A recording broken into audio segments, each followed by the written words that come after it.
ओम श्री सद्गुरु परमात्मने नमः। श्री योग वशिष्ठ महारामायण उपशम प्रकरण सर्ग 62। श्री वशिष्ठ जी बोले, हे रामचंद्र जी, कल्याण के निमित्त ज्ञान के सिवा और कोई मार्ग नहीं। जिसका चित्त आशा रूपी फांसी से बंधा है वह संसार समुद्र से पार नहीं हो सकता। इससे जीव संसार समुद्र में गोते खाता है और ज्ञानवान शीघ्र ही ऐसे तर जाता है जैसे गोपद लंघने में सुगम होता है। जैसे जिस पक्षी के पंख टूटे हैं सो समुद्र को नहीं तर सकता, बीच में ही गिर के गोते खाता है और गरुड़ पंखों से शीघ्र ही लंघ जाता है। तैसे ही जिन पुरुषों के वैराग्य और अभ्यास रूपी पंख टूटे हैं वे संसार समुद्र से पार नहीं हो सकते, और जिन पुरुषों के वैराग्य और अभ्यास रूपी पंख है वे शीघ्र ही तर जाते हैं। हे रामचंद्र जी, जो देह से अतीत महात्मा पुरुष चिन्मात्र तत्व में स्थित हुए हैं वे ऊंचे होकर देखते हैं और अपने आप को देख के हंसते हैं।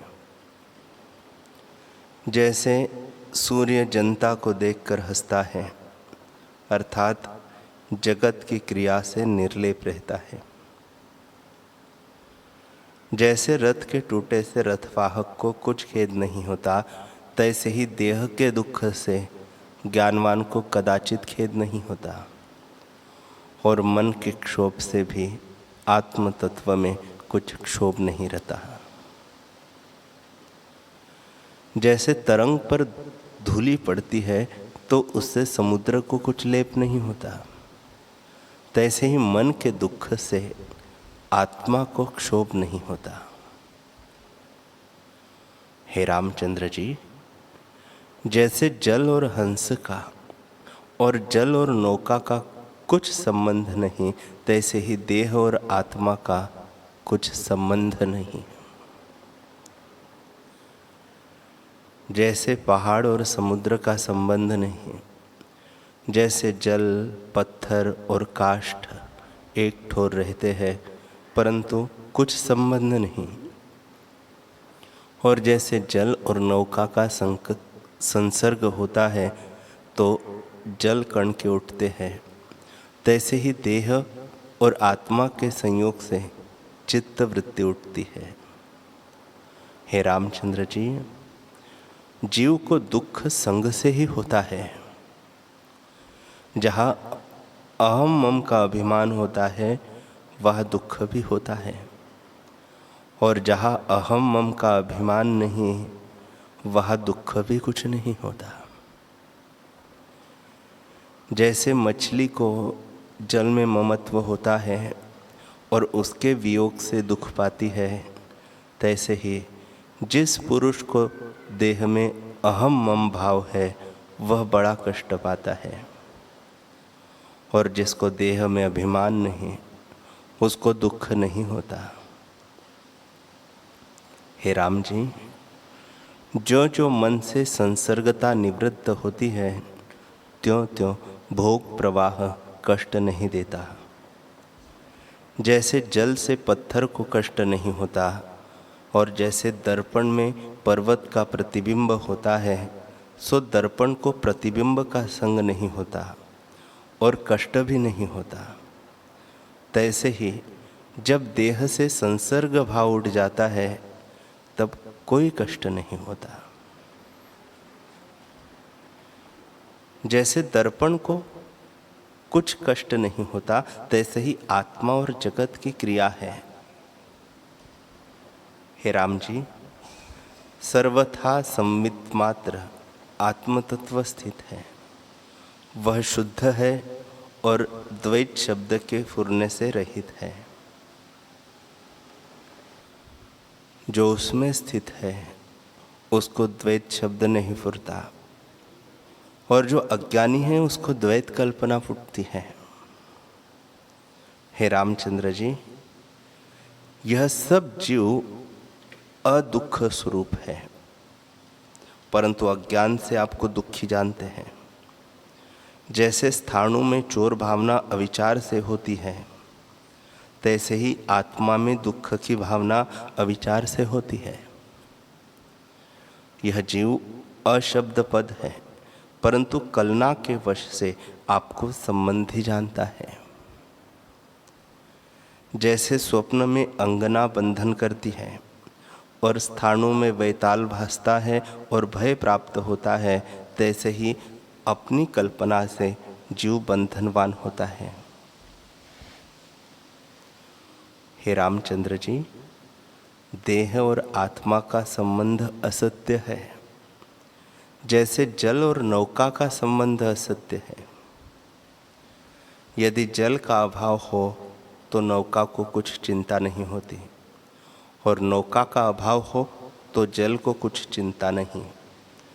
तैसे ही आत्मा और देह का संबंध असत्य है।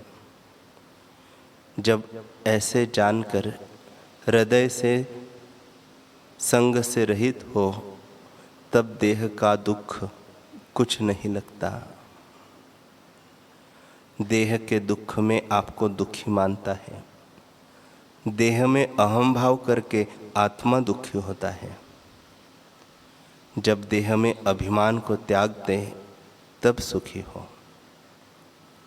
ऐसे बुद्धिश्वर कहते हैं, जैसे जल और पत्थर इकट्ठे रहते हैं, परंतु भीतर संग का अभाव है, इससे उन्हें कुछ दुख नहीं होता।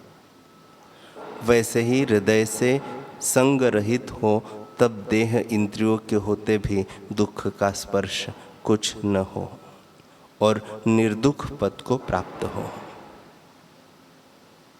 हे राम जी, जिसको देह में आत्म अभिमान है, उसको जन्म मरण दुख रूप संसार भी है।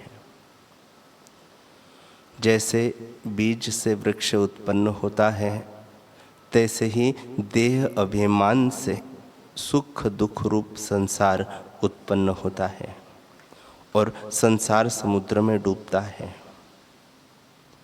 जो हृदय से संग से रहित होता है, सो संसार समुद्र के पार हो जाता है। हे रामचंद्र जी, जिसके हृदय से संग से रहित होता है, सो संसार समुद्र के पार हो जाता है। जिसके हृदय में देह विमान है, उसके चित्त रूपी वृक्ष में मोह रूपी अनेक शाखा उत्पन्न होती है, और जिसका हृदय संग से रहित है, उसका मोह लीन हो जाता है। उसको चित्त लीन कहते हैं। जिसका चित्त देहादिकों में बंधनवान है, उसको नाना प्रकार का भ्रमरूप जगत भासता है, और जिसका चित्त देहादिकों में बंधनवान नहीं, वह एक आत्मभाव को देखता है। जैसे टूटी आरसी में अनेक प्रतिबिंब भासते हैं और साजी एक ही प्रतिबिंब को ग्रहण करती है, तैसे ही संशय युक्त चित्त में नाना प्रकार का जगत भासता है और शुद्ध चित्त में एक आत्मा ही भासता है। हे रामचंद्र जी, जो पुरुष व्यवहार करते हैं और संग से रहित है, ऐसे निर्मल पुरुष संसार से मुक्त है। और जो सर्व व्यवहार को त्याग बैठते हैं और तब भी करते हैं, पर चित्त आसक्त है, सो बंधन में है। जो हृदय में संग से रहित है, वह मुक्त है, और अंतर्चित्त किसी पदार्थ में बंध है, वह बंध है। बंध और मुक्त का इतना ही भेद है।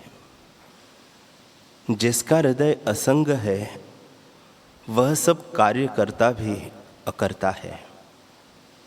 जैसे नट सब स्वांगों को धरता भी अलेप है, तैसे ही वह पुरुष अलेप है। जो हृदय में अभिमान सहित है, वह कुछ नहीं करता तो भी करता है। जैसे सर्व व्यवहार त्याग कर जीव शयन करता है और स्वप्न में अनेक सुख दुख भोगता है, तैसे ही वह सब कुछ करता है। चित्त के करने से करता है, चित्त के न करने से ही अकर्ता है। शरीर से करना सो करना नहीं, और शरीर से न करना सो न करना नहीं। ब्रह्म हत्या से भी असंयुक्त पुरुष को कुछ पाप नहीं लगता, और जो अश्वमेघ यज्ञ करे तो कुछ पुण्य नहीं होता। जिसके चित्त से सब आसक्ति दूर हुई है वह पुरुष मुक्त स्वरूप है और धन्य धन्य है। जिसका चित्त आसक्त है वह बंधन और दुखी है। जो पुरुष आसक्तता से रहित है वह आकाश की नाई निर्मल है और समभाव एक अद्वैत आत्म तत्व में स्थित हुआ है। राम जी ने पूछा है, भगवान संग किसको कहते हैं? बंध रूप संग किसको कहते हैं? मोक्ष रूप असंग किसको कहते हैं? और संग बंधनों से मुक्त किसका नाम है और किस उपाय से मुक्त होता है, वह भी आप कहिए।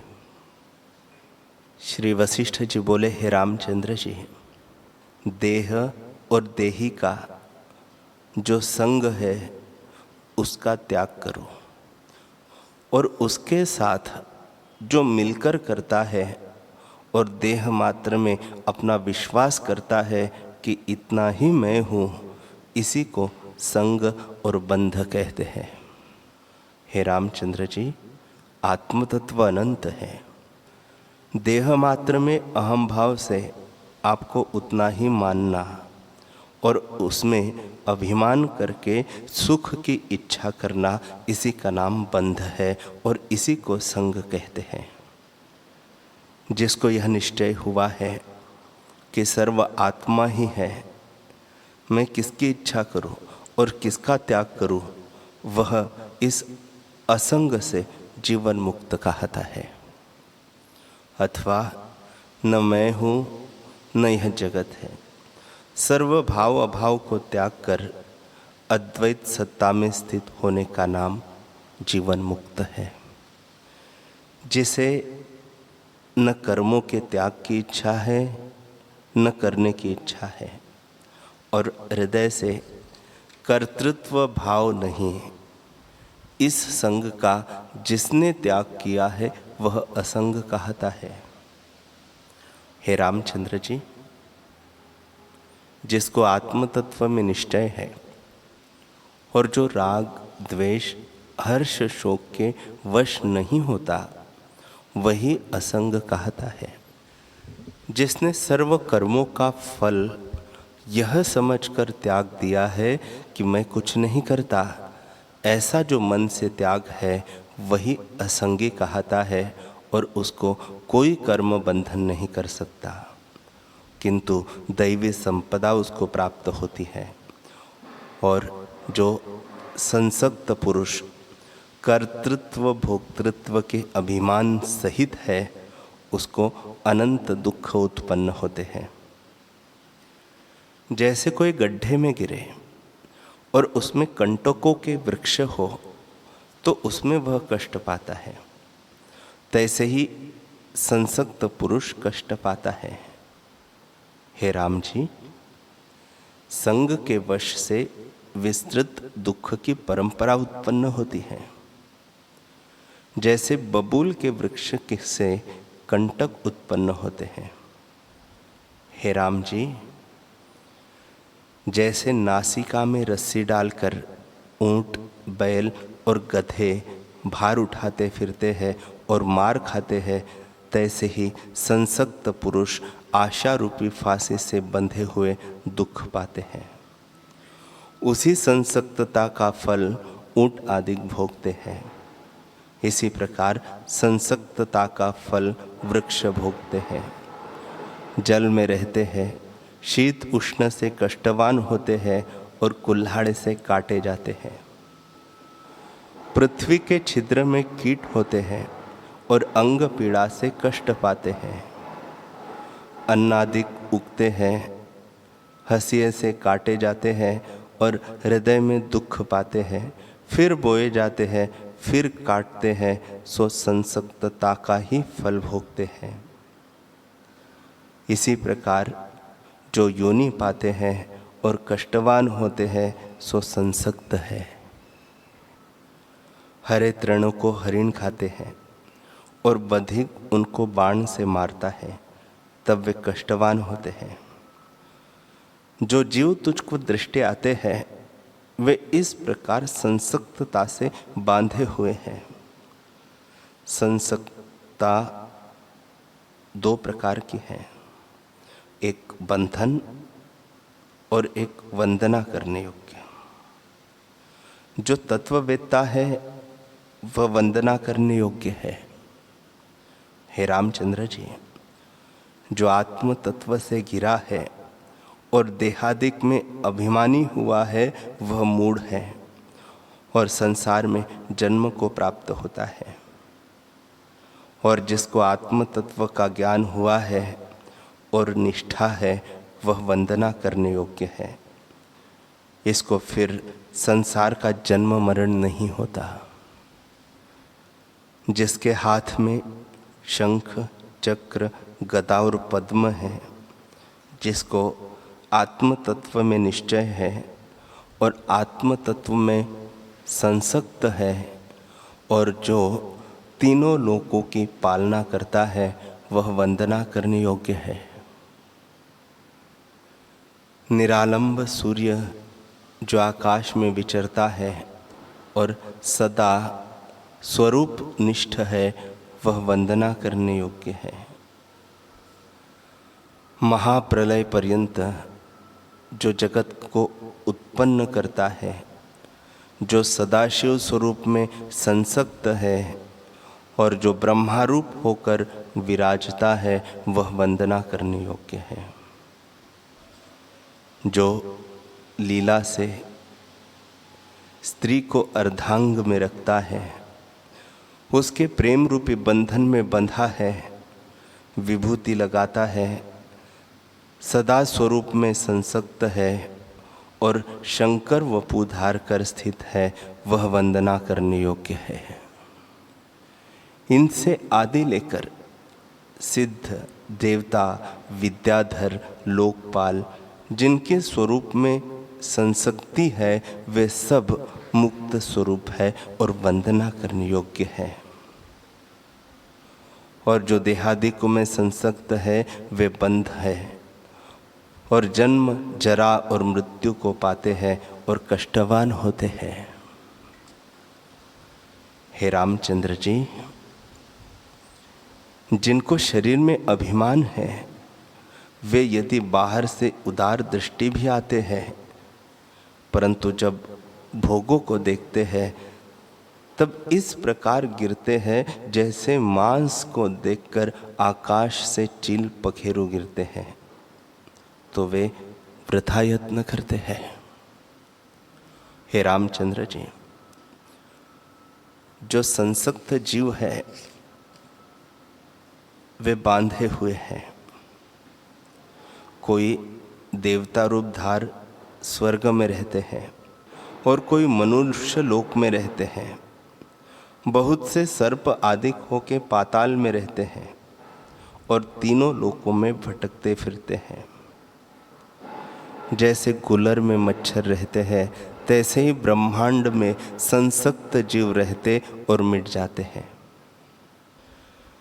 काल रूपी बालक का जीव रूपी गेंद है, वह उसे कभी नीचे को उछालता है और कभी ऊपर को उछालता है। हे राम जी, जो कुछ जगत है वह सब असत्य रूप है। मन रूपी चितेरे ने संग रूपी रंग से शून्य आकाश में जो देहादिक जगत लिखा है, वह सब असत्य रूप है। जैसे समुद्र में तरंग उपजते और मिट जाते हैं, तैसे ही जीव ब्रह्मांड में उपजते हैं। जिसका मन देहादिक में संसक्त है, वह तृष्णा रूपी अग्नि से तृणों की नाई जलता है। हे राम जी, जो संसक्त पुरुष है उसके शरीर पाने की कुछ संख्या नहीं है। मेरु के शिखर से लेकर चरणों पर्यंत गंगा का प्रवाह चले तो उसके कण के चाहे गिने जा सके, परंतु संसक्त जीव के शरीरों की संख्या ही नहीं हो सकती। जो कुछ आपदा है वह उनको ही प्राप्त होती है। जैसे समुद्र में सब नदियाँ प्रवेश करती है, तैसे ही सब आपदा उनको प्राप्त होती है। हे रामचंद्र जी, जो देह अभिमानी सदा विषयों का सेवन करते हैं वे रौरव काल सूत्रादि नरकों में जलेंगे, और जो कुछ दुख के स्थान हैं वे सब उनको प्राप्त होंगे। जो असंग संगति चित्त है उन पुरुषों को सब विभूति प्राप्त होती है। जैसे वर्षा काल में नदियाँ जल से पूर्ण होती है और मानस सरोवर में सब हंस आन स्थित होते हैं, तैसे ही असंसक्त चित्त पुरुष को दैवी संपदा प्राप्त होती है। जिस पुरुष को देह अभिमान बढ़ जाता है उसे विष की नाई जानो, और जिसका देह अभिमान घट जाता है उसको अमृत रूप जानो। विष जो जो बढ़ता है त्यों त्यों मारता जाता है, और अमृत जो जो बढ़ता है त्यों त्यों अमर होता है। हे रामचंद्र जी, जो पुरुष देह अभिमान को त्याग कर स्वरूप में संसक्त होता है वह सुखी होता है, और जिसके हृदय में दृश्य का संग है उसको यह संसक्ति रूप अंगार जलावेगा। जिसके हृदय में संग नहीं वह असंग रूपी अमृत से सुखी होवेगा, और चंद्रमा की नाई शीतल मुक्त रूप होगा। उसका अविद्या रूपी विसूचि का रोग नष्ट होकर वह शांत रूप होगा। श्री वशिष्ठ जी बोले, हे रामचंद्र जी, यह जो मैंने तुमको उपदेश किया है इसको विचार करके अभ्यास करो, और सर्वदा काल सर्व स्थान और सर्व कर्मों के कर्ता चित्त को देह आदिक में मत संसक्त कर केवल आत्म चेतन में स्थित करो। हे राम जी, किसी वस्तु को सत्य जान के चित्त को न लगाओ। न आकाश में, न अधः में, न ऊर्ध्व में, न दिशा में, न बाहर न भीतर, न प्राणों में, न उर में, न मूर्ध्वा में, न तालु में, न भोहों में, भोहों के मध्य में, न नासिका में, न जागृत स्वप्न सुषुप्ति में, न तम में, न प्रकाश में, न श्याम में, न रक्त में, न पीत में, न श्वेत में, न स्थिर में, न चल में, न आदि में, न अंत में, न मध्य में, न दूर में, न निकट में, न चित्त आदिक अंतःकरण में, न शब्द में, न स्पर्श में, न रूप रस गंध में, और न कलना अकलना में चित्त को लगाओ। सब ओर से चित्त को रोक कर चेतन तत्व में विश्राम करो। द्वैत को लेकर चेतन तत्व का आश्रय न करो। हे रामचंद्र जी, जब सबसे निराश होंगे और आत्म तत्व में स्थित होंगे तब विगत संग होगे और जीव का जीवत्व चला जाएगा। केवल चिदात्मा होकर स्थित होंगे तब सब व्यवहार करो अथवा न करो, करते भी अकर्ता होंगे अथवा इसका भी त्याग करो। केवल चिदानंद शांत रूप जो तत्व है उसमें स्थित हो तब अद्वैत रूप तत्व स्वाभाविक भासेगा। जैसे बादलों के दूर हुए सूर्य स्वाभाविक भासता है, तैसे ही फूरने से रहित होने से चेतन तत्व भासावेगा। और जैसे प्रकाश रूप चिंतामणि स्वाभाविक भासाती है, तैसे ही आत्म प्रकाश स्वाभाविक भासावेगा। फिर जो कुछ क्रिया तुम करोगे वह सब फलदायक न होगी। जैसे कमल को जल नहीं स्पर्श करता, तैसे तुमको क्रिया न स्पर्श करेगी। और चित्त आत्मगति निर्वाण रूप होगा और क्रिया करता भी तुम अकरते रहोगे।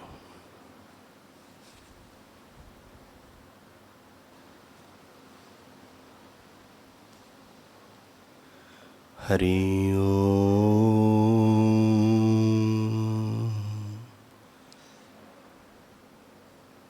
हरि ओम।